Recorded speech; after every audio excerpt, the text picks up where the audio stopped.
TV Rahil बिल्ली आपको खुशामदीद कहता है। और इस्लामाबाद में हमारे साथ आमिर मतीन, रऊफ़ क्लासरा और अनिका निसार मौजूद हैं। और हमारे अगर मैं आमिर मतीन और ख़ास तौर पर अगर रऊफ़ क्लासरा से ये कहूँ कि हमारे उस्ताद मोहतरम निसार उस्मानी कहा करते थे कि जहाँ ये कोई ख़बर बन रही हो और जहाँ कोई वाक़या हो रहा हो, जब तक तुम वहाँ मौजूद ना हो तो उसके बारे में डिस्कशन मत करो, या जिस शख्स से ना मिले हो तो उसके बारे में गुफ्तगू ना करो। तो इसीलिए यहाँ कराची से बैठकर मैं इतना बाखबर नहीं हूँ, तो क्यों ना आमिर मतीन से, जो मेरा ख्याल साथी के हैं हमारे, उनसे पूछें कि आमिर अब क्या ऑप्शन रह गए हैं, जबकि आज जो कौमी असम्बली का इजलास ख़त्म हो गया, मुलतवी हो गया एतवार तक आपके प्राइम मिनिस्टर इमरान खान के लिए। आमिर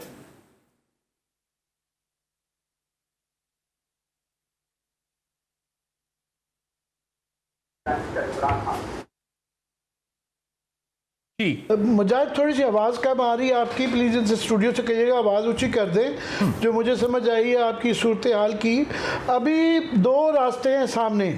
एक रास्ता है कि जी आप पार्लियामेंट के अंदर अददी नंबर देख के कि किसकी मेजॉरिटी है किसकी माइनॉरिटी है वो फैसला कर लिया जाए। दूसरा रास्ता जो कि लग रहा है कि पीटीआई लेने जा रही है वो है कि इतनी आसानी से वो नहीं इसको होने देंगे, इसको पब्लिक के इशू भी बनाएंगे। इसके अंदर अब चूँकि एक ना सिर्फ अंदरूनी बल्कि बैरूनी साजिश भी ख़त के ज़रिए आ चुकी हुई है, तो ये सड़कों पे होगा। अब ये सिर्फ पोस्चरिंग है कि वो चाह रहे हैं कि ये वो पहले 93 में जैसे हुआ था काकड़ मोमेंट,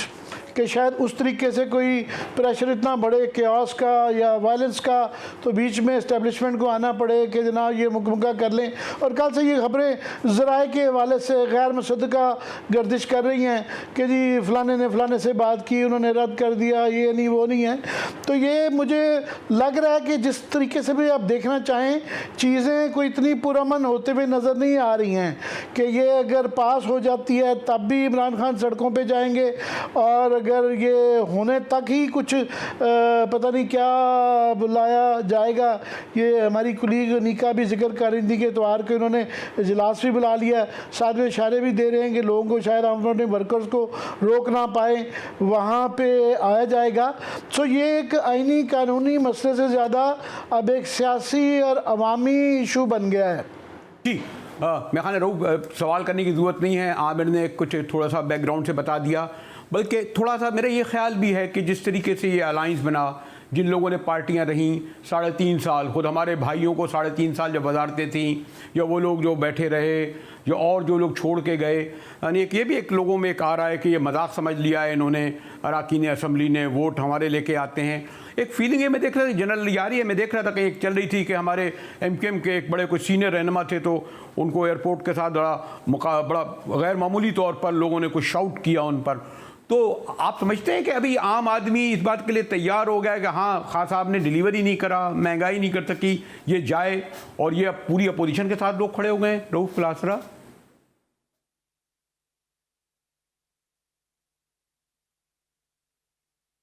जी जी बना दे। इमरान खान साहब ने मुख्तलिफ पिछले उन्होंने जो टाइम बाई किया है और बड़ा उन्होंने उसको समझदारी से उनकी पार्टी ने उसको इस्तेमाल किया है, टीवी चैनल्स पे किया है, ट्विटर पे किया है, सोशल मीडिया पे किया है। इवन जिन जर्नलिस्टों से वो मिलना पसंद नहीं करते थे, जिन्हें वो जिस पाकिस्तानी मीडिया को करप्ट समझते थे, उनको लिफाफा समझते थे, सोल्ड भी समझते थे, कहते थे इनको देखें ना शाम को इनके शोज़, उनको भी उन्होंने 1.5 साल बाद बुला के कहा जी कि ये नैरेटिव है, इस पे आप बात करें। उसके बाद भी बहुत सारे लोग हैं जो उसके साथ उन्होंने आके इसको बिल्ड किया है नैरेटिव को। एक तो अपनी जगह पर है कि खान साहब की ये पॉलिसी की दाद देनी पड़ेगी कि उन्होंने आके इस महाज पर अच्छा खेले, लोगों को इकट्ठा कर लिया, जलसा कर लिया, जुलूस कर लिया, जो भी कर सकते थे अपने उस सर्वाइवल के लिए उन्होंने किया। और प्लस उन्होंने लोगों में ये चीज़ डाली कि देखेंगे मेरी पार्टी तोड़ रहे हैं, मेरे बिके हुए यहाँ पे ये अरकान हैं उनके ज़मीर खरीदे जा रहे हैं, पैसे लाग रहे हैं, सिंध हाउस वगैरह सब कुछ हो गया और वो नरेटिव उनका बड़ा सक्सेसफुल उनका चला है। आखिरी अब जो ट्रम्प कार्ड वो लेटर का उन्होंने निकाल लिया, उस पर भी वो ठीक जा रहे हैं अब तक। अगर मुझसे पूछें कि पाकिस्तानी कौम जो है ना हमेशा एक उस पर एंटी अमेरिकनाइजेशन, इस पर स्टांस पे नारे पे आके पॉपुलर मतलब नारा है। भुट्टो साहब ने भी मारा, नवाज शरीफ साहब ने भी, आपको याद होगा जब उन्होंने 98 के उन्होंने आके ब्लास्ट किए थे न्यूक्लियर के, आके हमने वो धमाके किए थे, तो उन्होंने भी उस वक्त कहा था जी अमेरिका ने मुझे आके दबाव डाला है या अमेरिका मुझे पैसे देना चाहता, मैंने नहीं लिए। सो अगर इमरान खान साहब हैं यहाँ पे, अगर इस वक्त वो एंटी अमेरिकनाइजेशन मेरा ख्याल है वेव पे वो ठीक जा रहे हैं, लेकिन हैविंग सेड ऑल दिस,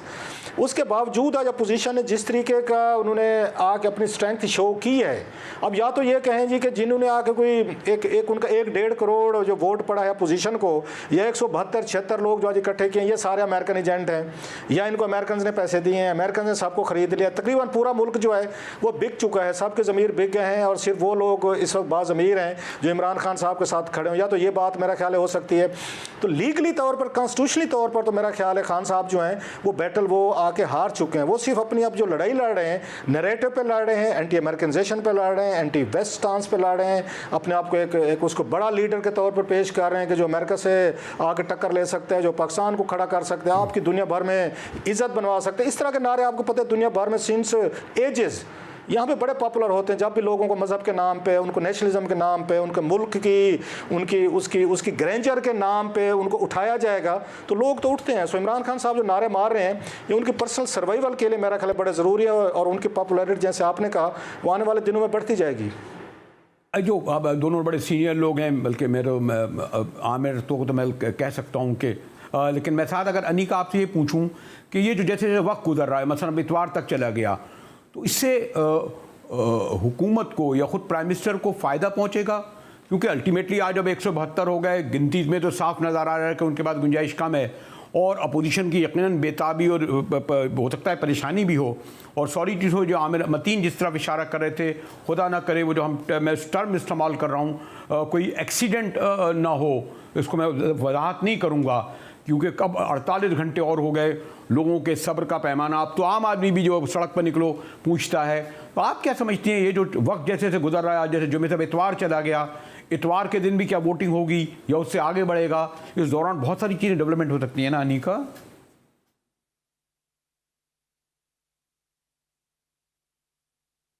जी पहले तो मुजाहिद बरेलवी साहब, आप, रऊफ कलासरा साहब, आमिर मतीन साहब, तीनों मेरे सीनियर्स हैं, मैंने आप तीनों से बहुत कुछ सीखा है। तो आप लोगों के बीच में इस पैनल में बैठ के मैं कुछ नाचीज़ सा महसूस कर रही हूँ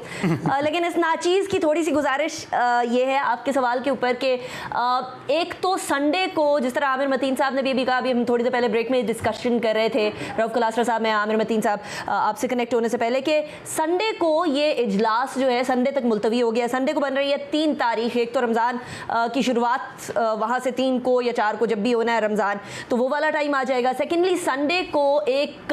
खबर ये चल रही है कि जी संडे को यहाँ तकरीबन 1 लाख लोग पाकिस्तान तहरीक-ए-इंसाफ के जमा होंगे डी चौक में। अब ये जब आप रहनुमाओं से बात करें पाकिस्तान तहरीक-ए-इंसाफ के, तो वो कहते हैं कि हम लोग अपने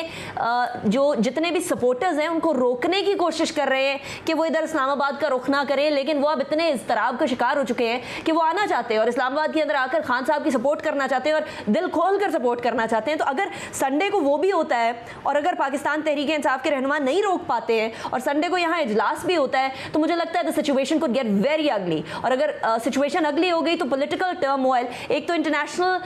सतह के ऊपर डिप्लोमेटिक टर्मोइल तो हमारा बना ही हुआ है। इस जो अभी नेशनल सिक्योरिटी कमेटी की अभी स्टेटमेंट भी आई है, उसके जो अंदर से खबरें हैं वो भी आई हैं कि जो ज़बान इस्तेमाल की गई है उस मरासले के अंदर, या जो एम्बेसडर ने लिखा है डिमार्चेट, वो उसके जो खबरें, जो ज़बान है वो बड़ी अजीबो गरीब सी है। एंड टू बी स्पेसिफिक लिखा हुआ है कि जी the committee decided the Pakistan will issue a strong demarche to the country in question both in Islamabad and in the country's capital through proper channel in keeping with diplomatic norms. यानी एक diplomatic सतह के ऊपर तो बहुत अजीबो गरीब सी सूरत हाल है ही है, लेकिन पाकिस्तान की डोमेस्टिक पॉलिटिक्स के अंदर भी अजीब सूरत हाल हो जाएगी, क्योंकि जिस तरह अभी कलासरा साहब ने फरमाया कि पाकिस्तान के अंदर एंटी अमेरिकनिज्म के ऊपर लबैक कहती है सारी की सारी अवाम, और जब सारी की सारी अवाम लब्बैक कहती है और वो समझते हैं, और एक इतनी बड़ी तादाद के अंदर आपके सपोर्टर्स निकले, वो समझते हैं कि खान साहब की ज़िंदगी को भी खतरा है, जिस तरह फैसल वावडा साहब क्लेम कर रहे हैं कि उनकी ज़िंदगी को भी अब खतरा हो गया है, तो फिर तो ये मुझे एक तरह से लड़ाई वाली कैफियत इस्लामाबाद के अंदर, शहर इख्तिदार के अंदर बनती हुई नजर आ रही है। This is not good for politics. Politics बड़े धीमे तरीके से होनी चाहिए। आप फरमा रहे थे कि क्या वोटिंग होगी या नहीं होगी। मेरी नाकिस सी राय में मुझे लगता है कि संडे को भी इस मामले को तवालत दी जाएगी, आगे को डिले किया जाएगा और संडे को भी वोटिंग नहीं होगी। मुझे वैसे तो कहा ब्रेक की तरफ जाना है और फिर मैं आमिर मतीन से ये मालूम करूंगा कि आमिर जो इमरान खान की, यानी जो एक जिसे कहते हैं महंगाई और बहुत सारे रीज़न, बैड गवर्नेंस, बुजदार, सब कुछ मिला लें, उनका बहुत ग्राफ नीचे से मकबूलियत का गिरा था। लेकिन अगर मैं आम देखूं, क्योंकि वो लोग जो आप कहें, चाहे JUI हो, चाहे जरदारी पार्टी हो, चाहे शरीफ हो, ये जो लोग शामिल हुए, ये कोई और तो नहीं थे, ये जाने पहचाने लोग हैं ना। 3 दहाई तक इन्होंने रूल किया है ना। जो मसाइल ये बता रहे हैं इस मुल्क के, वो तो इन्होंने कौन से हल कर दिए। तो ये सवाल भी हो रहा है कि क्या हम ये समझें कि वाकई वो एक शहीद बनने जा रहे हैं। सवाल का जवाब लूँगा मैं आमिर मतीन से ब्रेक के बाद। हमारे साथ रहिएगा।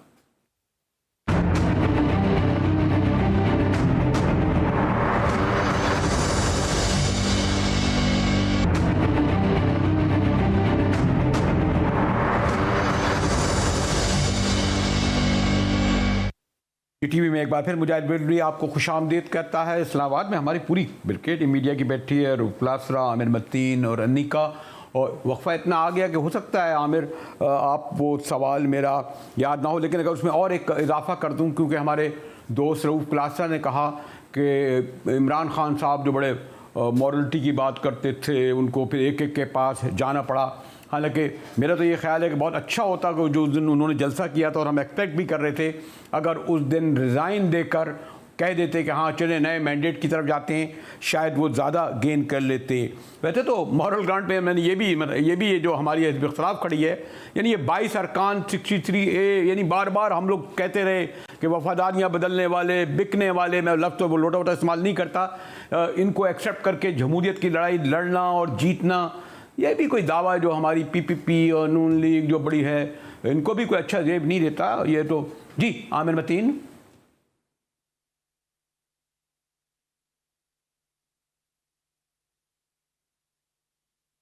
जी मुजाहिद आप बिल्कुल सही कह रहे हैं कि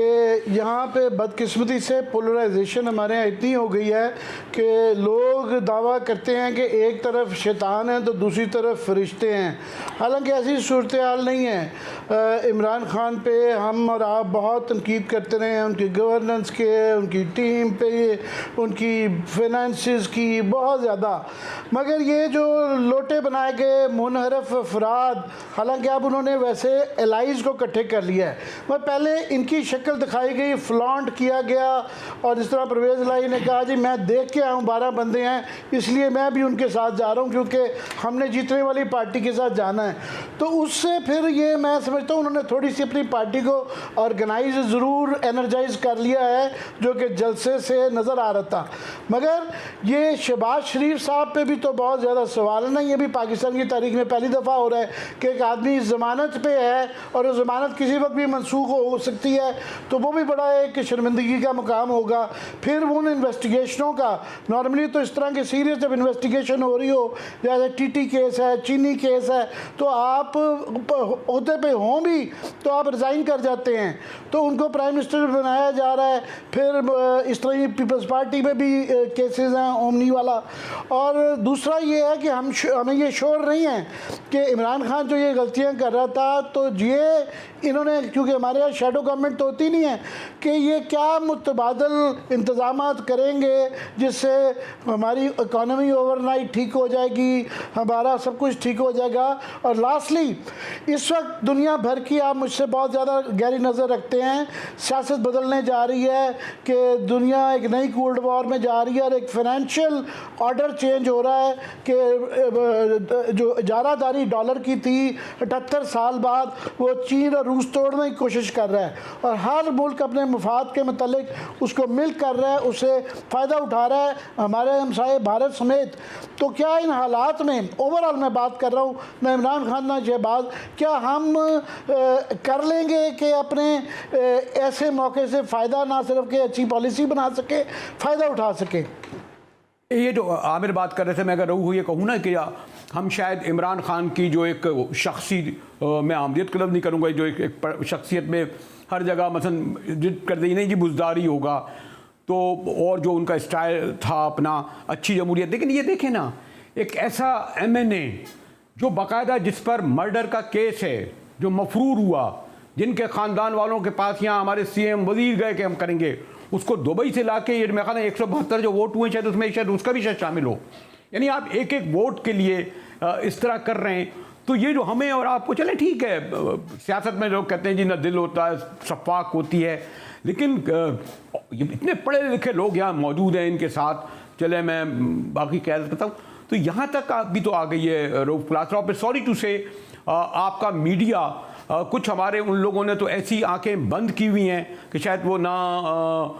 कभी इस तरह नहीं हुआ रऊफ। हमने जो जिन लोगों के साथ उठे बैठे हैं वो अगर ज़ियाउल हक से जितना सख्त सवाल करते थे उतना ही सख्त बेनज़ीर भुट्टो से करते थे, उतना ही शरीफों से करते थे, लेकिन एक मीडिया का और जो डोमिनेट करता है क्योंकि बड़े चैनलों में बड़े ग्रुपों में वो लोग उनको उन्होंने एक पूरे माहौल बनाया हुआ है। तो ये दोनों बातें किस तरह देखते हैं रऊफ आप?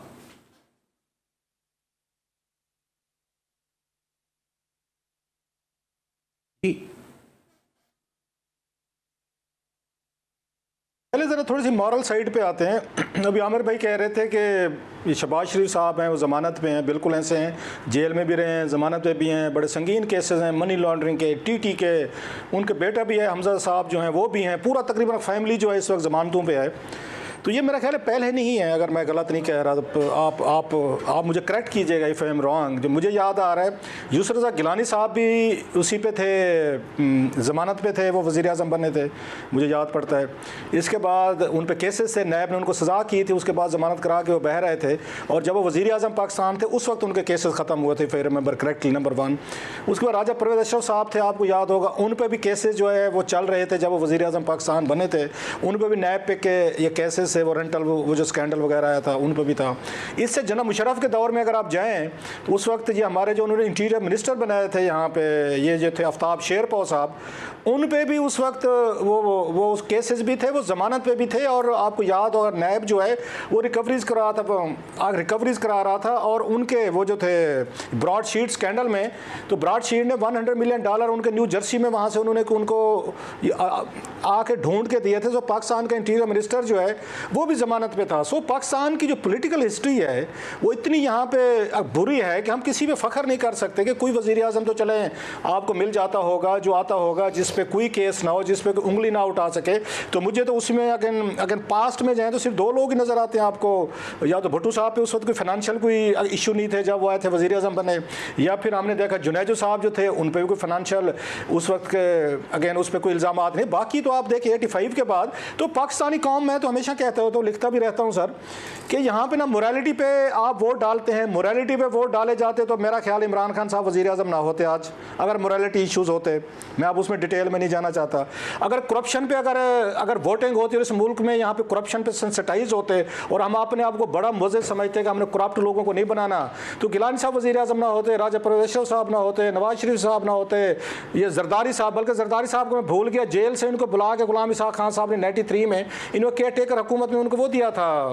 इनको हलफ दिलवाया था अगर आपको याद हो। सो अगर यहाँ करप्शन पे ना वोट डलता है तो ना सर मोरालिटी पे डलता है, यहाँ पे डलता है पैसा किसके पास है, क्लाउड किसके पास है, थाना कचहरी, बदमाशी, गुंडागर्दी, मनी लॉन्ड्रिंग, माल, आपके पास पजेरो, गाड़ियाँ। जब हमारी पूरी कौम इसी तरीके से ना मॉरल पे बिलीव रखती है, ना आके करप्शन के खिलाफ की उसका स्टांस है, तो फिर हम किससे गिला करें, किससे शिकायत करें। बट ठीक है, दाबड़ गुसन्नी हमारे देहात में कहते हैं जिसका ये दौ लगता है लगाया जा रहा है सर। नहीं वो तो ठीक है रऊफ, खैर हम तो वो करते थे। अब तो आपका जो मैं वो जो जिक्र कर रहा था कि मीडिया भी तो सिलेक्टिव हो गया है ना, वो उन्हें बस एक ही रुख तस्वीर का नज़ारा, जैसे बात कर रहे थे हमें निसार अब्बास साहब ने ज्वाइन किया। निसार साहब जो गुफ्तगू हो रही है कि हम पूछ रहे थे, अनीका के पास भी मैं आना चाह रहा था, आप तरफ क्विक पूछ लूँ कि ऑप्शन आज के बाद कितने रहते हैं, और फिर उससे बढ़कर ये कि अब बात इतवार तक चली गई, आप ये समझते हैं जितने ये प्रोलॉन्ग हो रहा है इससे हुकूमत क्या कोई फ़ायदा उठा सकेगी या मज़ीद नुकसान होगा? हुकूमत किसी गैबी इमदाद की जो है वो मुंतज़िर दिखाई देती है, क्योंकि और कोई ऑप्शन तो उनके पास दिखाई नहीं देता। इस वक्त जो है वो अपोजिशन के पास 177 नंबर्स मौजूद हैं। उसके साथ हमें यह भी मालूम है कि अपोजिशन PTI से ताल्लुक़ रखने वाले मुनरिफ अरकान की तादाद भी 35 से 40 के करीब है, जो हुकूमती ब्लॉक या अपोजिशन के ब्लॉक के साथ मिल चुकी है। तो इसलिए तहरीक अदम एतमाद को रोकते हुए हुकूमत यही दिखाई देती है कि वो कोई ऐसे ऑप्शन की मुंतज़िर है, ऐसी किसी हिदायत या किसी ऐसे मामले की मुंतज़िर की जिसके बाद जो है वो हुकूमत बच सके, क्योंकि नो कॉन्फिडेंस मोशन के जरिए तो उसका बचना फिलहाल दिखाई नहीं देता। दूसरी जानिब उन्होंने जिस तरह अपने कारकुनान को जो है वो बुलाया है दोबारा डी चौक, तो उससे ये लगता है कि शायद जो है वो अवामी प्रेशर के जरिए या कुछ और तरीक़ेकार प्रेशर डालकर वो शायद अपने लोगों को या अपनी हुकूमत को बचा सके। यानी सूरत हाल काफ़ी गंभीर है। अब शायद लेजिस्लेशन या जो है वो कॉन्स्टिट्यूशनल जरिए से हुकूमत जाना नहीं चाहती, या वो चाहती है कि शायद सारा ही मामले को समेट ले और ना हम रहें तो कोई और भी ना रहे। जी अनिका, मैं खान तीनों हमारे निसार साहब ने बात की, कोई सवाल की ज़रूरत नहीं है। आपकी क्या ऑब्जर्वेशन है सूरत हाल में अब?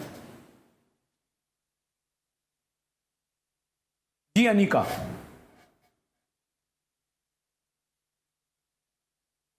जी अनिका बीबी। रेलवी साहब, एक बड़ी इंटरेस्टिंग चीज़ थोड़ी देर पहले मैं अपने एक सोर्स से बात कर रही थी।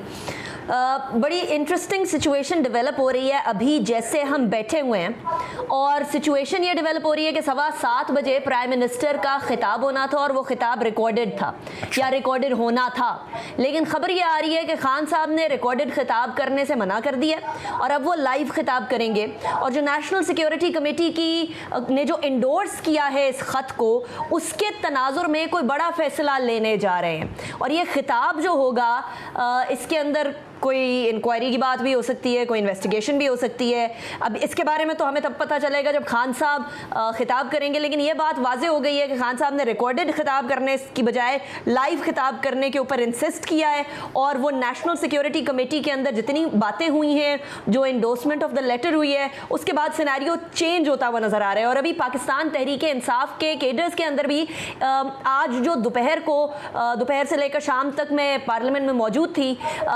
वहाँ जो एहसास नज़र आ रहा था पाकिस्तान तहरीक इंसाफ के मेंबरान में, थोड़े डिजेक्टेड नज़र आ रहे थे, थोड़े अफसरदा से नज़र आ रहे थे। अब वो वाली फीलिंग तब्दील होते हुए नज़र आ रही है। अगर मैं ये कहूँ आमिर के, अब जो आपको इल्म है कि जब पास्ट की अगर आप मूवमेंट देखें तो फैसला कौन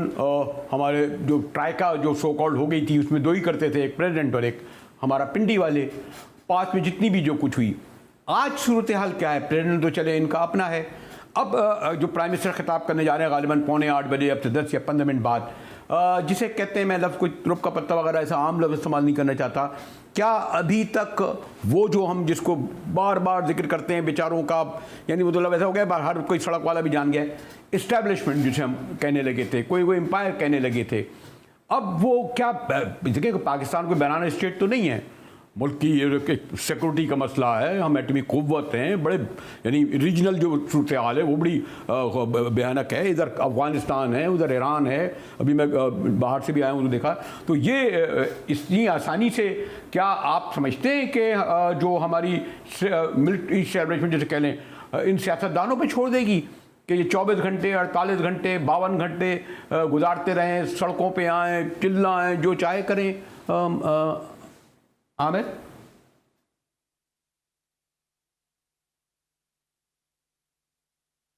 जी